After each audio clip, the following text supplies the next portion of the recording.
La grève dans les raffineries de pétrole continue, vous le savez, 19% des stations-service françaises connaissent des difficultés sur au moins un carburant. Maya, vous allez en parler avec l'invité d'Actualité Télématin. Il s'agit de Francis Pousse, président national des distributeurs carburant et énergie nouvelle chez Mobiliance. Bonjour Francis Pousse. Bonjour. Merci d'être avec nous ce matin. Vous êtes aussi propriétaire d'une station-service à Arnage, dans la Sarthe. Justement, pour commencer, ça se passe comment chez vous ? On commence à avoir effectivement un petit peu de tension. Jusqu'à maintenant, l'arc atlantique était plutôt préservé. Ouais. Mais fatalement, à force d'aller chercher des camions un peu plus loin, ça déstabilise aussi ce qui allait bien jusqu'à maintenant. Mais ça veut dire quoi ? Il manque un ou plusieurs carburants chez vous ? Chez moi, il manque 2 carburants et on va fermer ce week-end pour garder du carburant à destination de ceux qui en ont vraiment besoin. Les files d'attente s'allongent dans les stations-service, on va revenir sur les causes, mais il y a dans certaines, on signale beaucoup de tensions entre les automobilistes. Est-ce que ce sont aussi les échos qui vous reviennent ? Oui, à chaque pénurie, c'est toujours le même problème. À chaque pénurie dans une station-service, je précise bien, c'est toujours le même problème parce que les gens ont peur de manquer. Il y a aussi certaines fois, malheureusement, quelques incivilités, ça ne vous étonne pas. Et tout le monde veut passer avant tout le monde, a peur qu'au moment où il arrive à la pompe, il n'y ait plus rien. Donc, effectivement, ça fait des tensions. Et on a même relevé hier, chez certains de mes adhérents, quelques accidents. Oui. Vous avez prononcé ce mot, pénurie, justement. Il y a 11 000 stations-service en France, des problèmes pour 19% d'entre elles au moins. On est à 25% en Île-de-France, 42% dans le Pas-de-Calais, 43% dans le Nord. Peut-on parler de pénurie ? Non, c'est pour ça que je me suis corrigé. Une pénurie, c'est quand on n'a plus de carburant. Or, sur le territoire national, on a du carburant. On a du carburant qui arrive massivement par bateau et importation frontalière Allemagne-Belgique. Néanmoins, tout ce carburant arrive de manière différente par rapport à l'habitude, puisque d'habitude, c'est les raffineries qui envoient dans des pipelines, dans les dépôts et ensuite en station-service. Là, ça arrive essentiellement des ports, donc il faut rerouter ce carburant par des routes différentes et ça prend un peu plus de temps. Ces difficultés, elles sont dues à plusieurs facteurs. D'abord, la grève dans certaines raffineries, la plus grande de Total, d'autres sites du groupe. Grève aussi dans 2 raffineries de l'américain Esso ExxonMobil. Qu'est-ce qui se passe dans les raffineries aujourd'hui ?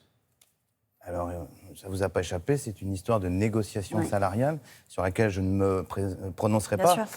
Mais effectivement, c'est quand même 3 raffineries qui manquent en termes de stockage à la France. Mais c'est pour ça que depuis maintenant à peu près 15 jours, des importations massives ont été organisées. Avec aujourd'hui donc les raffineries bloquées, mais toute la chaîne logistique qui est impactée. Il y a aussi des dépôts de carburant qui sont bloqués. Alors, il y a 2 dépôts de carburant bloqués. Je rappelle qu'en France, on a 200 dépôts. Donc, vous voyez, il y a de la place. Mais comme je vous l'expliquais tout à l'heure, le problème, c'est qu'il faut que ces dépôts soient remplis.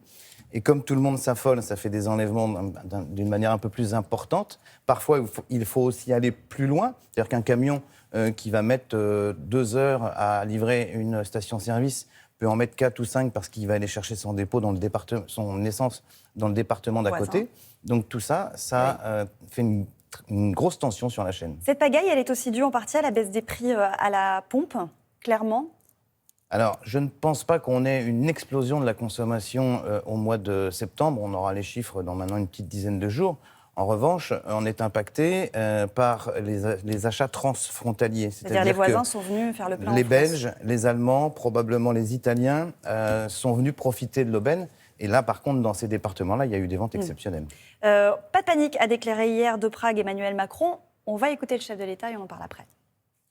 Il y a eu des mouvements de grève liés à des revendications salariales dans le groupe Esso, puis dans le groupe Total. Je suis confiant sur la capacité de ces deux groupes à finaliser leurs discussions salariales. Et en parallèle, le gouvernement a agi pour mobiliser ce qu'on appelle les réserves stratégiques et nos capacités disponibles pour pouvoir les libérer et alimenter les stations-service qui étaient en rupture. Voilà, donc à court terme, on organise les choses parce qu'on a des réserves stratégiques et on sait faire, mais pas de panique, si je puis dire. Juste, c'est quoi les stocks stratégiques ? Les stocks stratégiques, c'est une décision internationale de conserver dans chaque pays, en l'occurrence en France, 90 jours de consommation nationale. On en a plusieurs en France ? On en a plusieurs qui sont souvent placés près des dépôts, voire dans certains dépôts, mais c'est du carburant bloqué, justement pour des situations de crise. Ces stocks stratégiques, il faut avouer, c'est assez fréquent que l'on s'en serve, entre autres pendant la période de Covid, où on avait moins de production. Donc ils sont à disposition et ils sont libérés sur ordre du gouvernement. L'État mise donc sur la libération des stocks stratégiques. Si le conflit s'enlise, est-ce qu'il faudrait penser aux réquisitions des sites, comme l'a évoqué Xavier Bertrand, président de la région des Hauts-de-France? Réquisition des raffineries. C'est effectivement envisageable. Après, dans le privé, les réquisitions ne sont pas aussi faciles que dans le public. Mais il y a déjà eu des précédents, entre autres dans certains dépôts pétroliers il y a quelques années. Effectivement, là, on parle quand même d'un besoin vital pour la population. Donc il ne m'appartient pas de juger, mais il faudra qu'à un moment donné, on puisse rouler en toute sérénité, puisque on n'est pas encore à 100% de véhicules électriques. On l'a entendu, Emmanuel Macron a appelé les automobilistes à ne pas paniquer, à ne pas se ruer dans les stations, ni faire de stock. Est-ce que vous aussi, vraiment, vous le constatez dans les stations-service, que les automobilistes viennent avec des jerrycans depuis plusieurs jours? Oui, tout à fait. Il y a les jerrycans et puis il y a les enlèvements de précaution. Je suis à simplement 10 ou 20% de manque dans mon réservoir et je m'arrête parce que je veux absolument en avoir.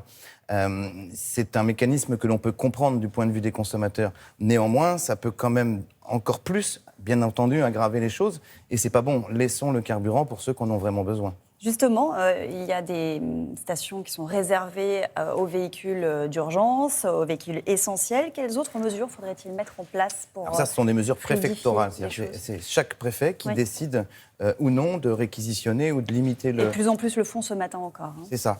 Et de limiter le débit. Je ne vois pas d'autres mesures supplémentaires, si ce n'est par exemple que de fermer les stations une demi-journée, mais ce n'est pas l'intérêt, puisque déjà on manque de produits. La question des prix, est-ce que le manque de carburant va faire augmenter les prix dans les jours ou semaines qui viennent? Normalement non, puisque les prix sont réglés par le fameux baril de pétrole qui est international, et la situation en France n'agit pas sur ce cours de baril. Par contre, il y a aussi la valeur de l'euro qui est malheureusement faible. Et puis derrière, on a une cotation internationale à Rotterdam des produits finis. Cette cotation, elle est fixée pour l'Europe et ce n'est pas ce qui se passe en France non plus qui va influer sur les prix. Dernière question, si les raffineries se débloquent là dans les jours qui viennent, il faut combien de temps pour que tout se remette en place normalement? Une raffinerie fermée, il faut à peu près 5 jours pour qu'elle se le remette en route et qu'elle puisse fabriquer du carburant. Donc pendant ce temps-là, on aura toujours nos importations, donc ça doit pouvoir faire le joint. Merci beaucoup Francis Pousse d'avoir été avec nous. Merci à vous.